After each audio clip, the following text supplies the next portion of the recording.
It's my pleasure to now introduce to you Cory Schneider from Affirmative Foundations. He's going to be presenting an interactive presentation focusing on interventions and best practices to increase resiliency in students who are experiencing bullying. Can everyone give a please nice quiet round of applause for Cory Schneider? So, who are my MFTs? That's my wheelhouse. Woohoo! That's where I live. Who are my LCSWs? Woo! Yeah. Psychologists, sociologists, yeah. Teachers, yes, teachers. School counselors, yeah, woo! Administrators, yes, representing. Who else do we have in here? Yell some stuff out. Advocates, yes, that's the whole room. Sorry, that's the whole room. Who else do we have in here? Social workers, yes. MSW interns. Who else? Yeah? So, before I start my presentation, I definitely want to talk to you guys a little bit, tell you a little bit about my background. So I grew up in a very small Christian conservative town called Elgin, Texas. It's a population of about 8,000. And growing up, we used to live kind of even outside of the small city, sort of in the suburbs on a farm. My daddy was a farmer. I was a make-believer. I used to walk around the house on my tippy toes and play with Barbies and play with my sisters and play house and put tape on my nails and pretend I was an executive assistant. And so that was kind of, I was just this happy-go-lucky kid. I was this happy-go-lucky little boy, started school, I was in the first grade, and I befriended two girls, Kizzy and Tanya. And they were my lunch mates, and every day we would sit and eat Oreo cookies, and then we would sing that song, "Who's that kid with the Oreo cookie? Is it Kizzy? Is it Cory? Is it Tanya Alexander?" Anyways, I know. I just have to throw that out there. I'm trying to draw you in. That's what I'm doing. So I used to sit with them, though, and these girls basically took me under their wing, and they taught me the lingo of the day. They basically would be like child and girl. That was always in their language. And so, of course, I adopted that because they were my best friends. Before too long, I discovered that boys are not supposed to talk that way. In fact, boys are not even supposed to be friends with girls at that age, right? And then, of course, child and girl slowly evolved into hey, fag, hey, sissy, hey, queer, right? And these are words that I lived with and I lived hearing from probably the third grade on. In seventh grade, I thought I would butch myself up and join the football team, which was a bad decision because I had to live with the word fag sketched into my locker every single day that I would approach my locker. Then one of the afternoons, this kid named Julius came up to me and he just started hitting me on my face, like as hard as he could. And he said, "You're a fag, aren't you? Say it, you're a fag." And all I could do was just stand there and let him slap me and let those words hit me minute after minute. Have you ever done that? Have you ever stood there and just let somebody slap you and call you a name? Around October, I guess it was around Halloween, the Spanish class had created this Dios de los Muertos celebration, and they had created, it was like a display outside of the classroom, and it was all these tombstones, and on my name, on one of the tombstones was my name, Cory, and it said Joto and Maricon. And I went to the administration, and I was like, "You guys, you have to do something, you have to, take this down." And they were like, "No, they have creative liberty, doesn't mean anything." And this was the response that I got time after time after time. And again, I would go to the administration, I would say, "I need help," and nobody was there to help me. Nobody was offering any sort of assistance. This was my life from 7th grade all the way to 12th grade when it culminated in 3 guys trying to blow me up in my car. 3 guys, I was walking out at lunchtime with one of my girlfriends at the time. Not girlfriend, but she was a girl and she's my friend. And we were walking to my car and I saw this electrical cord that was kind of tied up around underneath the car, and I was like, "What's going on?" So anyways, long story short, 3 guys had tried to do something to my car so that if I were to start it, I would get electrocuted, something along those lines. I never got in the car, hence I drove to the police station. And then, of course, the very next, pressing charges, and the very next day, the counselor called me into her office, and the principal came in, and the mothers of the 3 boys that had done this were in the office, and the message to me was, please don't press charges because our sons want to join the fire department, join the police department, and if they do have something on their record, they won't be able to do that, right? And so what did I do? I didn't press charges. In fact, it wasn't about a couple weeks later that the pastor of my church called me into his office and said, Cory, it's very, I hear that you're a homosexual and that you're very open about it and this, that, and the other, and, it's not God's path and it's not, my path for you, and I want you, to, X, Y, and Z. And I said, well, how did you hear this? And he said, well, some members of the congregation that were really concerned for you, concern for your health told me this. And I said, did they also tell you that their sons tried to electrocute me in my car? Right? And so he basically looked at me, straight in my eyes, and he wanted a response to whether or not I was gay. And even at the time, I didn't have the wherewithal to say, yes, I am. Yes, I am gay. I didn't say that. In fact, I denied it all the way up through graduation and so forth. But when I think back to 7th grade, something that you don't know was that Christmas, I locked myself in the bathroom, and I held a bottle of pills. And started to open the cap and really sort of think about what it would be like if I ended my life.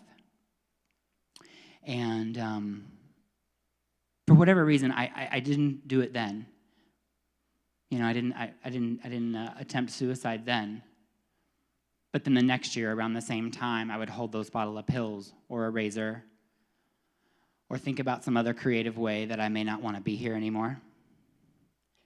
And for whatever reason, I just kept showing up to life. And of course, now when I tell these sorts of stories, people are like, well, why didn't you? Why didn't you kill yourself? Why didn't you, say anything? Why didn't you, just take yourself out? And it took me a long time to get to understand the reasons that I didn't, right? All too often, we focus kind of on the reasons that we do, or we should. But it took me a while to really figure out what it was that I was doing or other people were doing for me that I didn't even recognize they were doing that gave me some resilience. And that's what I'm here today to talk to you about, is resilience. So I started out at the very beginning to understand what's going on in me. And we start with what's called toxic stress. I came upon this study called the ACEs study. Has anybody heard of the ACEs study? The ACEs study is Adverse Childhood Experiences Survey, right? And it was like this doctor that he wanted to track why people had adverse health outcomes, and he basically tracked it all the way back to childhood and these childhood experiences that people had and what this sort of physiologically did to the body. And that's sort of my new wheelhouse, is I want to understand how these things impact us. And of course, everybody has experienced stress, right? We've all experienced stress. But where I'm going is toxic stress. And I'm going to show you a quick video to give you a little illustration about what that is.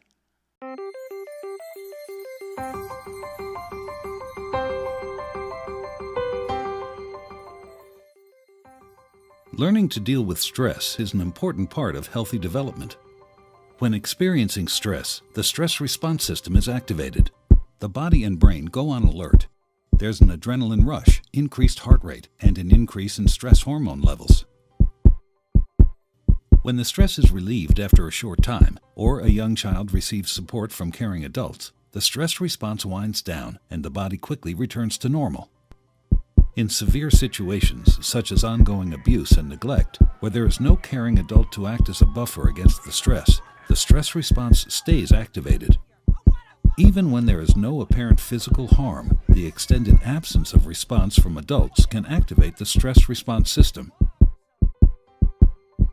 Constant activation of the stress response overloads developing systems, with serious, lifelong consequences for the child. This is known as toxic stress.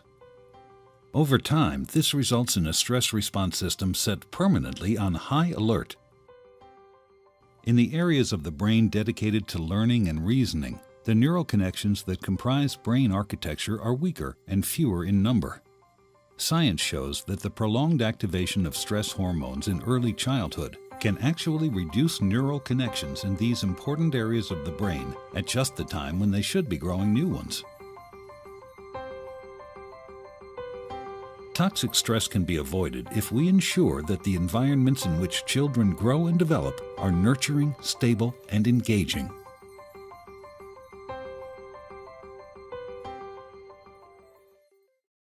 All too often when we're doing this work, we sort of forget what's happening actually behind the scenes, sort of the physiological experience of sort of an organism, right? An organism that is otherwise subjected to trauma, right? Or stress, day after day. And one of the ways that we can understand the toxic stress is just adverse childhood experiences. What would those be? Well, certainly child abuse, certainly neglect, homelessness, and you name it. But anytime an individual feels threatened, experiences fear, right? The fight or flight response system is going to get activated. And for a lot of youth, especially youth that are bullied, they're not going to necessarily have mitigation techniques. They're not going to have coping skills to mitigate some of that fight or flight response. So they're always going to be in a hypervigilant state.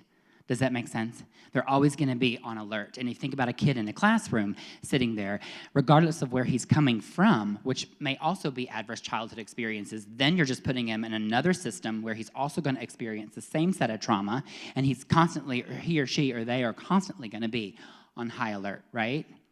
So, of course, when you think about cognitive reasoning, sitting there, they're absolutely not able to, retain or absorb any of the curriculum that you're trying to, to lend to them, right? Then, of course, also another way to look at this is oftentimes I'll work with therapists or school counselors, and they're like, yeah, so-and-so, I just can't reach them. I just can't reach them. They're too far gone, or they lost that spark. Sometimes I've heard that. I don't know if you guys have heard that, but, they lost that spark for life, right? No, you just can't see it because the synapses have stopped working. All of those roads, those connectors, they've just all sort of, been diminished over time. But the idea then, of course, is to rebuild those. And you guys are, by and large, there's a lot of therapists in here, right? So that's what we do, right? Neuroscience even is telling us that therapy, long-term type of therapy, works. Of course, not everybody can participate in therapy, right? So that's why I'm here today to give you all a foundation and a set of tools so that you don't have to be a mental health practitioner. You can actually do some of this with any youth that you ever encounter. And simultaneously or concurrently know that this stuff, the neurological, physiological response stuff is happening, right? So when we think about LGBTQ youth, right, and when I say LGBT or LGBTQ, that is, I'm basically throwing in the rainbow, okay? I just need you to know that because it's a mouthful. So we know that LGBTQ youth grow up in a world where heteronormativity, and we're going to unpack that later, but heteronormativity dominates. They experience very little mirroring or validation, right? Well, that's the very thing we need to instill self-confidence, self-esteem, hope, identity. It boosts our identity. We need mirroring and validation. If we're not getting that at home, we're certainly maybe not getting it in the community. Maybe a little so now. Maybe some of the youth that you guys encounter, they're getting a little bit of mirroring or validation, but by and large, they're not getting a little bit of that, right? So what that does is it starts a splitting of consciousness. If we don't get that mirroring or validation that we need, we're going to split. Mental health professionals, what is splitting? Disassociation. What else? Think about it. Think about an individual. What happens? When I say splitting of consciousness, what does that mean to you? How about this? Wearing multiple hats. Compartmentalizing what? Everything. So think about core identity. Think about pieces that make up core identity. What happens if you're splitting off those? What does that mean? Further breakdown. That means I have an LGBTQ piece of me. I may also have an ethnicity and culture, right, piece of me. I may also have a religion piece of me. Certainly there's a gender component, a gender expression component, and so on and so forth. But I may not be accepted in circles at one table with all of those factors. So I may have to sit at a table and not mention the fact that I'm gay, or even go into that. That's splitting of consciousness, right? Of course, we can think about managing multiple oppressions. That's the wearing multiple different hats, right? Or minority stress theory. I don't necessarily think it should be minority stress theory anymore because I think vernacular and lexicons are changing, but definitely, just stress theory on top of that, right? Disenfranchised folks who are in different cultures, who are in different environments, not being able to sort of bring their whole self to the table. So then we get into resilience. So what is it, I ask you? And this is going to be interactive. So I want you to, at your tables, sit for a couple minutes and think about what is resilience? What does that term mean to you? What are you coming up with? I'd like to see if some folks could shout out what their thoughts on what resilience is. Any takers? Being able to bounce back. What else? Empowerment, absolutely. What else? Heal, what else? Optimum performance, okay. I like to think of it as 3 different things. It's a characteristic, it's a process, and it's an outcome. It's kind of one of those things you know it when you see it, but you really can't define it. It's a lot of different things. It's a characteristic because we can say some people are resilient, some people are not so much, right? We can say it's a process. I say it's a process. It's learning resiliency. We don't really stop to teach people what that actually means, right? How you can actually do that. We just say, oh, they are resilient or they're not resilient. Well, does that mean that you can't learn to be resilient? And then, of course, outcome. Retrospectively, I was resilient, whatever the case is. So essentially, we want to build a sense of mastery over, someone said a little bit ago, optimum performance, right? We want to build a sense of mastery for sure over what we're experiencing, over these adverse outcomes. So the foundation that I went to Antioch University and got my master's in clinical psychology, but I focused on the LGBT specialization and learned about LGBT affirmative psychology. And this is the foundation. These are the principles, the building blocks that I want you all to know that is sort of in the fabric of what we need to know as providers for LGBTQ youth. First of which is you gotta come out. You gotta come out. Coming out doesn't mean coming out as being LGBT. It can be coming out as an ally. It can be coming out as a supporter, as an advocate. Someone said advocate over here.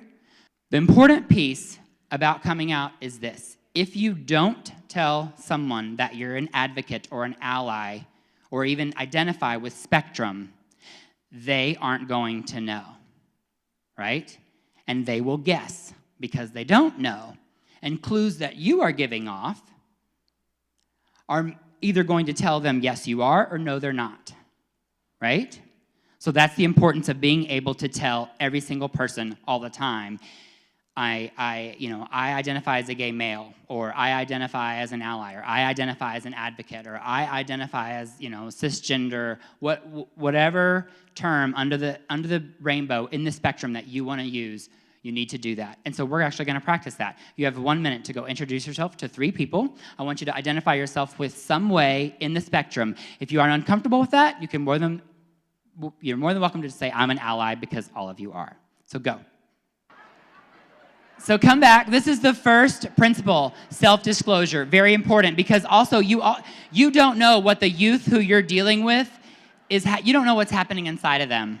And they're not going to come out to you or tell you anything if they don't trust you, if they don't trust that you're a safe person. That's why we have to wear this on our sleeve. One time in one of my presentations, someone said to me, somebody said to me, can you be neutral? They said, can you be neutral? They said, well, I agree with all the LGBT, stuff, and I want kids to feel safe, but I don't want to necessarily say that that I support that, because he was afraid of people thinking that he was trying to recruit or support, right? But I said, well, how is that student going to know if you're safe if you don't come out in support? You can't come out and say, I'm neutral. What does that mean? I know a lot of folks find that sort of conflicting. They want to sit on the fence. Clearly, all of you are here. So you're allies. But think about when you're not here surrounded by allies and you're at home or you're in the community in your own systems. Are you out and proud then, even as an ally or an advocate? Is this something in your everyday language? It's just something to think about. Second principle. Oh, this one's fun. I need a volunteer.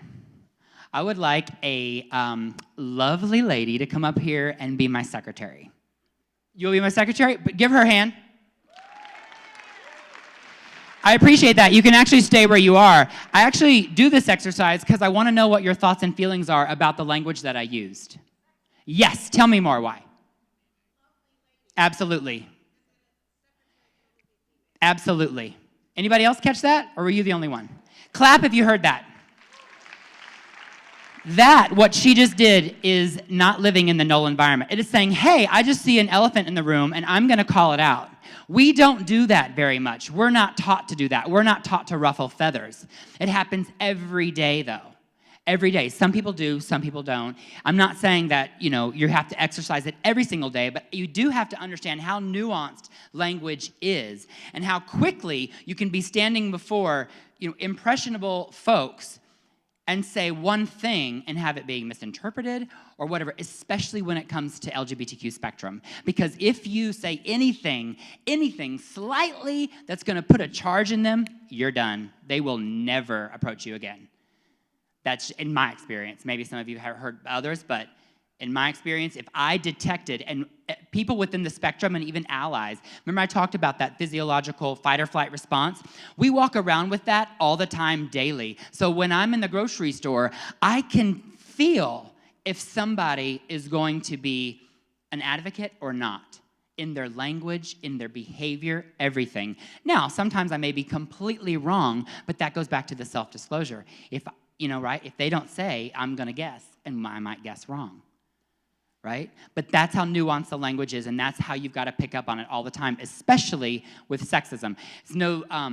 Should be no surprise that LGBT affirmative psychology was birthed from feminism. We're going to unpack that in a little bit, so you'll hear more, but it's just important to know.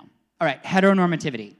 So heteronormativity, big word, small principle, just means that heterosexuality is the norm, anything else is abnormal. This is in the fabric of our lives. This is in the fabric of America. This is in the fabric of a lot of other cultures. Right? It's the reason we're having this conference, and I'm sharing my knowledge with you because this is not normal, LGBTQ spectrum. We have to understand it, right? I would say what's to understand. But heteronormativity is the principle, and it's always, always, always at play. And I would argue it actually impacts heterosexuals more than homosexuals. Why do you guys think? Please. Absolutely, because of genderized roles. Why else? Yes. They're not aware of it, absolutely. Tell me what it looks like for genderized roles. Let's unpack this. You're right, I just want to more. Absolutely, absolutely, absolutely. I sometimes take a temperature of the room, the ones that align with the female gender. Have you felt pressure in your life to conform to society's requirements of marriage or children? If you have, clap.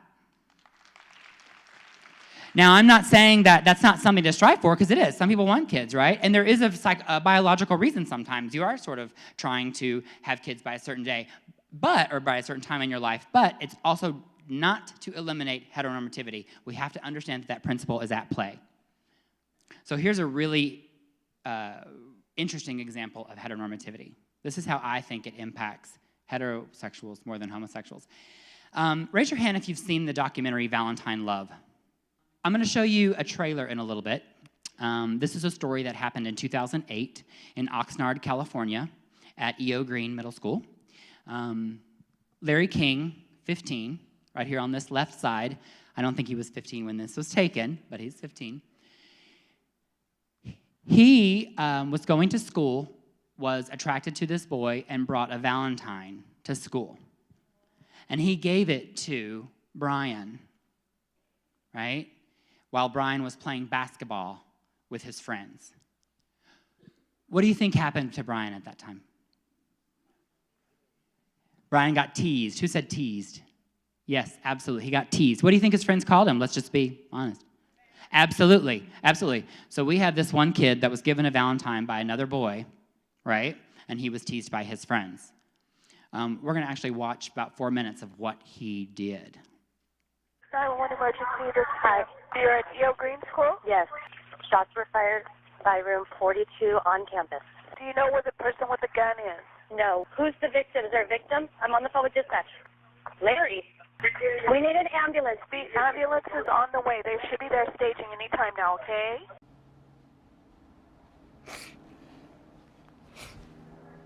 Everyone was screaming, like the kids that have seen it. Like the blood and everything, I guess.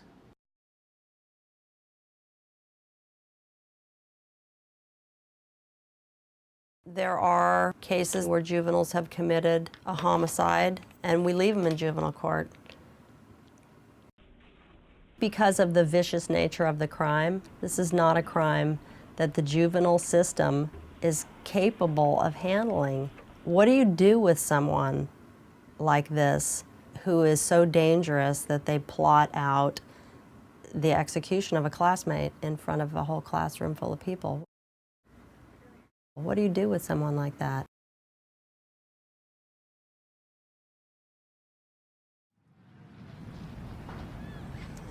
Every single adult just fucked up everything at every step of the way and continues to. And that's, I think, what's so frustrating for me. No one noticed for years and years, and now we just want to say, sorry, adult. He felt stronger.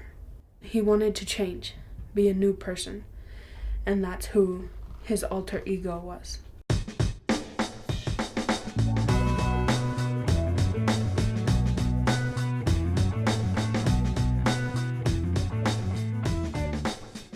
One day it would be LaQuisha, and then the next day LaTanya, but it always started with You don't mess with LaToya or LaTanya.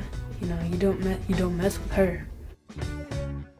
First, people didn't talk to him at all. They thought he was crazy. I think that's kind of the thing he wanted. If they didn't talk to him, they weren't bothering him. It was just kind of relief. And so that's kind of who that person was to him. It's kind of who he wished he was. I do believe in a heaven and a hell. And I do believe Larry honestly did not even have a clue the consequences of his actions. I relate to Brandon because I could see my own self being in that very same position. I don't know if I would have taken a gun, but a good swift kick in the butt might work really well. And I can't change, even if I tried, even if I wanted to. And I can't change, even if I tried, even if I wanted to. My love, my love, my love, she keeps me warm. She keeps me warm. She keeps me warm. I don't think people realize how brave Larry was, like, being out to that many people. Like, this has been, like, extremely difficult.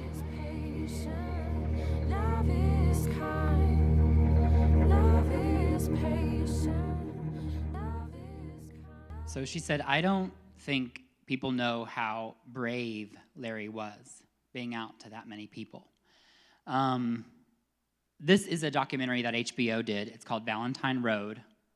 Earlier I misspoke, but it's called Valentine Road. It's available on Netflix or HBO Go. I did not have my hand in it, but I love to show that because I think it's a really great example of heteronormativity. Here's what you don't know, and I'm going to unpack it a little bit for you. So Larry King grew up in the foster care system in Santa Barbara area, wherever in Oxnard, not Santa Barbara, Oxnard area. He was biracial. He went in and out of foster care homes a lot. He identified as gay, as a gay male for a long time. When he was actually it was 2 weeks before this incident happened, he started to present every day as the female gender. And where some of his friends were talking about how he dresses Lakeisha or Latoya or whatever. Then, of course, you look at Brian. What we don't know about Brian is he also grew up in a broken home. His mother was in and out of rehab a lot. There was substance abuse issues. There was some racism in the family, a lot of issues around that. Guns were readily available. And so this was a perfect storm of two people colliding. Two people colliding because of a Valentine. Right? No one neutralized the thought that boys could give Valentines or whatever the case is. No one ever set that, wove that into the fabric to make it be okay. That's heteronormativity. So is heteronormativity the cause of this? Absolutely not. Was it the tipping point? You damn better believe it. That's how it impacts heterosexuals more than homosexuals. And the documentary is fantastic. It actually profiles a lot of different things, the juvenile justice system, so much good stuff. Heterosexism, kind of another term, just like heteronormativity, but I want to pull the sexism out. The part of heterosexism, the important part of this is, I like to say, gender. Right? We lump, as somebody was talking earlier, the little skit that was going on up here, and they were trying to decipher what trans meant and, trying to tease it apart from sexual orientation, and it absolutely should be. So I empower all of you, if you haven't seen this before, there's another diagram out there called the called the genderbread man. There's another, you can just think of it as spectrums or continuums. One is going to be sexual orientation. One is going to be sex assigned at birth. One is gender expression. One is gender identity. And then, of course, even sexual and romantic has also been teased apart, right? If you think, how many girls in here have, gay best friends, and you just get along, all great. There's a romantic connection in there, and sometimes you even feel like your boyfriend and girlfriend, but can they fulfill this other, continuum that you have on the inside? No, not necessarily. So it just begs to, heterosexism basically just shows us that we need to tease all this apart. And then, of course, oppression. If you take anything from from my workshop today, take this. Being LGBTQ or identifying as LGBTQ anywhere on the spectrum does not cause depression. Oppression causes depression. Oftentimes I'll get a teacher call me and they'll say, little Jimmy or so-and-so needs therapy. And I'm like, why does he need therapy? Well, I think he's gay and he's probably coming to terms with that. Okay, well, what's really going on? Well, he's being teased. Oh, he's being teased. And what is that doing? Oh, that's making him depressed. Oh, it's making him depressed. Now he's not performing well in school. Okay, so that's why. But all of a sudden we think, oh, because he's gay. That's in the fabric too of LGBTQ. If they identify, they're going to go down the road of drugs, alcohol, homelessness, survival sex, all that sort of stuff. No, it's because they don't have the opportunity to express their identity in a safe environment, right? So that's a rule that I think you all should take with you. And then, of course, the last is LGBTQ psyche, right? This is essentialism versus constructionism. I was not socially constructed to be attracted to the male gender, right? It just is. There's something in there. It's in my core. It's a kernel of my being. It's the reason I like chocolate and not vanilla. I don't know why. It's just there, right? I don't know if we need to define it, and we don't need to go the causality route. So often when I was coming out, people were like, oh, well, why do you think you were gay? What made you gay? What do you think? And of course, parents blame themselves, all that sort of stuff. That's the wrong question. And continuing to ask that question means that I have to say something so it's okay for you. I have to give you a reason, and that's not fair. It's not fair that I have to come, because I was born this way. If I have to say that in order for you to feel better about it, then you're the one with a problem, right? So often we put our youth in those areas of responding to that question. No more, don't ask that question. We don't need to know, we need to affirm. Okay, you are. Maybe next week you're gonna be something different, that's okay too. In the interest of time, I really want to get to the narrative and intervention because there's a lot of therapists in the room, and I don't know how much or often you practice narrative therapy. But last year, when I attended EDGY, there was 3 panelists up here, and all of them went through Penny Lane and had graduated and gone on to do really, really great stuff. And there was a interviewer that asked each participant, each panel member, what was it that got you to be able to strive for your goals and accomplish your goals and, go after your dreams. And they said that somebody at some point in time asked them to tell them their story, right? The narrative intervention says we can do that, but when we do that, we can deconstruct the dominant discourse. So if somebody comes to you and says, I'm being bullied all the time, I'm bullied all the time, and people hate me, and blah, blah, blah, well, you can ask them, was there ever a time that you didn't feel bullied? Is there ever a time? And you're going to practice these questions here in a minute. Externalized homophobia. Oftentimes in the vernacular, we say internalize racism, internalized homophobia, internalize this, internalize that. Well, maybe it is, right? I would argue that it is, but we want to get it out of them. We don't want them to walk around with internalized homophobia. We want to expunge it. We want to get rid of it. So we have to figure out how to do that. Narrative therapy will help you. Tease out shame from identity. We're going to do that. We're going to catalog sparkling moments. That's the question. Was there ever a time when that didn't happen, when it didn't go like that? Has anyone ever been there for you? So I want you to pair up, and we're going to do this quickly. Everybody in here has to find a partner. And I want you to ask them 1 or 2 questions up here. And where it says homophobia, you can put in racism. You can put in transphobia. You can put in biphobia. You can put in anti-religiosity. Whatever you feel, sexism, whatever you feel comfortable putting in that blank, I want you to ask him 2 of these 5 questions. What early memory do you have of the presence of homophobia or the presence of racism? Right? What were the implicit messages that you received regarding these things? This is the deconstruction. What gives homophobia its power? What gives racism its power? I want you to pair up and just have that conversation real quick. Maybe even just take 1 question for the sake of time. Then you can ask, this is of course looking back. I want you to look forward. So the next 5 questions, how do you anticipate challenging the effects of homophobia? You can ask them different questions. Who in your life would you say are allies against these forces? The importance of the narrative intervention is to ask them questions they may not have heard before. How are you going to survive this? All too often, we have problems in our lives. We may experience depression. We may experience anxiety. Go ahead and come back, you guys. All too often in our lives, we may experience something and we'll perseverate on it. We'll just think about that one thing that makes us depressed over and over and over again, right? But how often is someone going to challenge that and say, well, what else is there? Is there, any sparkling moments, anything good? Has anybody ever stopped and said, hey, what do you do that's working? Instead of saying, what's wrong? We do that. That's what we do. What's wrong? Tell me about it. Oh, God. And that has a place. Absolutely, that has a place. But we also got to get people forward thinking.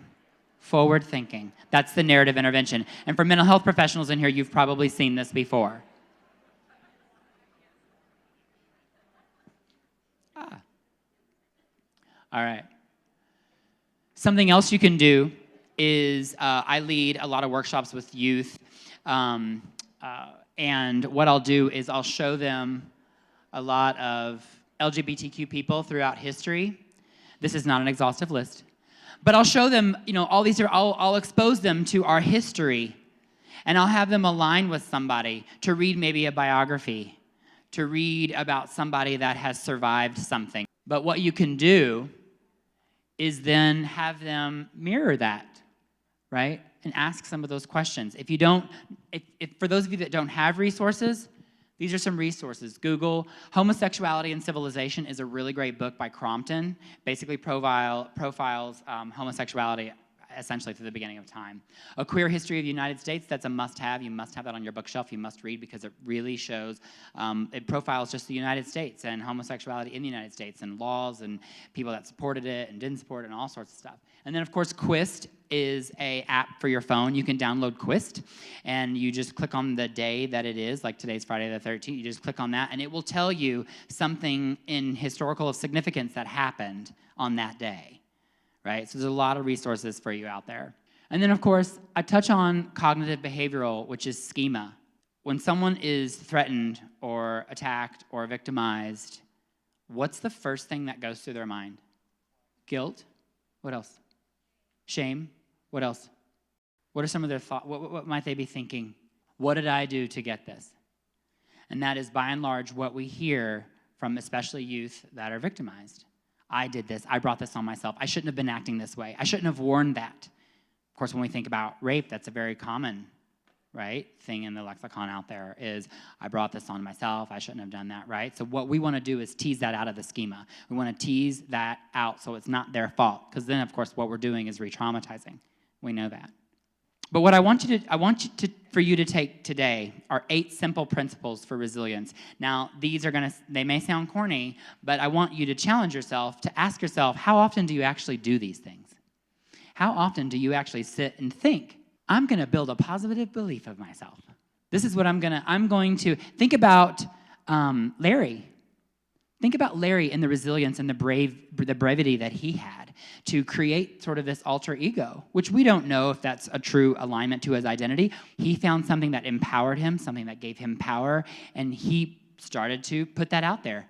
That, of course, was met with heteronormativity, and subsequently what happened. But he still found resilience in that. He built a positive image of himself. Nurture yourself. Right? We're all mental health, well, not all, but we're all practitioners for youth in here. Let's say that. You're all practitioners for youth, and in a little bit, I'm going to show you a slide on compassion fatigue. This is exhausting work. It's hard to always be there, especially for youth, and it's not sometimes thankless.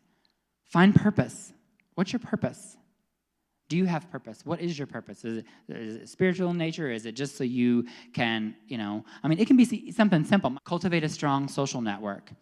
Again, you can't just say, hey, you need to go make friends, because that doesn't work. You actually have to teach them how to make friends. And the best way to do that is to mirror how to be a friend so that they can take that. Practice the power of positive thinking. This is, of course, a cliche. A lot of people say it. Books have been written on it, but it's true. Again, when we're depressed, what do? We tend to perseverate, on our problems. Ooh, I got a test coming up. I'm so nervous about it. Well, let's ask some narrative questions. Forward think. How do you think you might be able to at least pass that test? Is there anything that you think you could do to even just get over that line, whatever it is, right? That's the power of positive thinking. Now, I know it looks weird that I'm up here touting that, but I think it's true. Because what's the first thing that we do as humans? We automatically go to the negative. So it's even a challenge for us to not be in the negative. Practice problem-solving skills. Think about cognitive reasoning. Think about cognitive reasoning, and how that's lessened or mitigated when you have a psychological response to trauma, right? So you've got somebody that can't do this math problem or problem solve this or that, or problem solve trying to work something out with friends. What are the reasons they may not be able to do that? They may be too flooded with cortisol and physiologically not be able to reason. It's not because they're stupid, not at all. It's just that they don't have the wherewithal to actually get out of that perseverating on the depression, on the negative. Establish future goals, of course. And then lastly, be flexible. Teach flexibility. What does that look like? Hey, I do it with my clients all the time, because I do walking and talking with my clients. So a lot of times they'll come in for the first session, and we'll have a traditional session, couch, sofa type of thing. And then I'll be like, you know what, next session we're actually going to go and walk and talk. And they're like, what? And I'm like, yeah, we're going to get up, we're going to go walking. Because then we can integrate the right and left hemispheres, right? Is it untraditional? Absolutely. Can we be flexible? Could it teach us something? Absolutely. And so with that, I have 1 minute for questions. So if anybody has a question, I'm happy to take it now. Also, I will probably stick around in the back if anybody has a couple questions back there. I have some pamphlets and flyers that if you want to get my email or number or Facebook me or LinkedIn me, or that's probably the extent of what I do socially, but if you want to do that, you can. All right, well, thank you. Thank you. That's my time.